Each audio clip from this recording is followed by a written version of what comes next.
The servant of God, Sister Carmelina Tarantino of the Cross, was born on the 7th of February 1937 in the little town of Livery near Naples, Italy.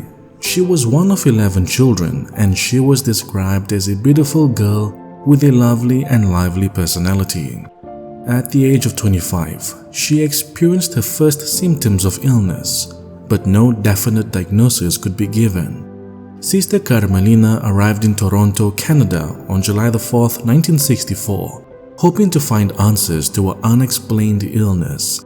After her arrival in Canada, Sister Carmelina continued to experience difficulties with her health, and after many visits to doctors, hospitals, and more than 23 operations, she ended up being admitted to Riverdale Hospital, now called the Bridgepoint Active Healthcare. She was not well, and eventually she was diagnosed with a rare form of cancer. Doctors removed her left leg, hip, and her right breast. She lost the use of her right leg and was given at most 2 months to live. She lived through high fevers, headaches, and bodily pain that only abated briefly with a morphine shot that came every 6 hours. The wounds from her surgery never healed, so hospital staff built a canopy of her bed sheets so the seeping blood wouldn't stick. What great suffering Sister Carmelina endured. She would be confined to her bed for life. She only said, "Oh Jesus, suffering has been my joy, the gift that allowed me to meet you. I am ready to take up all sufferings you will ask me, out of the love I have for you."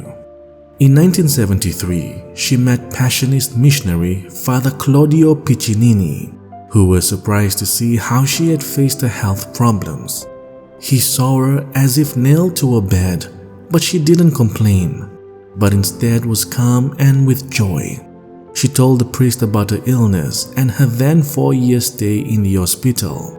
On his part, Father Piccinini told her about his life and about what he was doing in Toronto as a religious priest.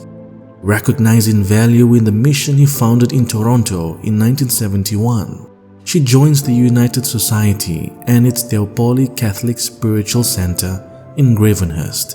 She chooses Father Piccinini as her official confessor and spiritual director from 1976 to her death.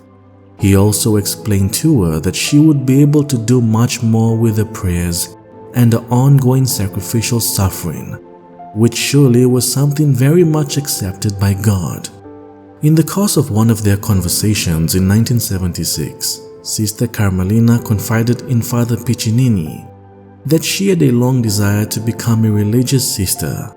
After a request by Father Piccinini to the Passionist sisters in Rome on Carmelina's behalf and with Vatican approval, she joins the congregation of the Passionist Sisters of St. Paul of the Cross on November 26, 1977 at the hospital. Despite being bedridden and enduring painful daily treatments in the hospital throughout most of her adult life, the gentle Passionist sister constantly welcomed visitors and prayed for their healing. People of all races and ages visited her to ask her for advice and to fulfill some spiritual need. She accepted everyone with open arms and without regard to her failing physical strength. Many times, especially at the beginning, Father Piccinini had to intervene and moderate her desire to want to be present to everyone, without consideration for her deteriorating health. But she was obedient in everything and continued to live in the deepest union with people and with God. There was once when a woman approached Father Piccinini crying because she could not have a baby. Father Piccinini promised this very woman that he would ask Sister Carmelina to pray for her.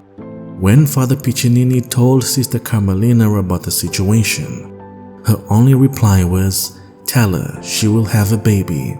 And a few months passed, and this very woman had conceived a child. Even the doctors were left shocked. Father Piccinini said that Sister Carmelina was a living saint who gave her life for Toronto and the country. Her presence changed Toronto, he believes, by the way she captured the hearts and minds of thousands of people in the 1970s and 1980s. Sister Carmelina ended her earthly pilgrimage on March 21st, 1992. She is now buried at the Holy Cross Cemetery, and in 2009, the Catholic Church initiated her beatification process. Now everyone who knows her prays to the Lord that the day will come when we can venerate her on the altar and propose her as a model of the Christian life to others. Many people recount beautiful things that have happened to them through her intercession. Many speak of miracles that have taken place in their lives. People who met Sister Carmelina considered her a saint because of the manner she accepted daily suffering and for the genuine love she displayed for all people. Servant of God, Sister Carmelina of the Cross, pray for us.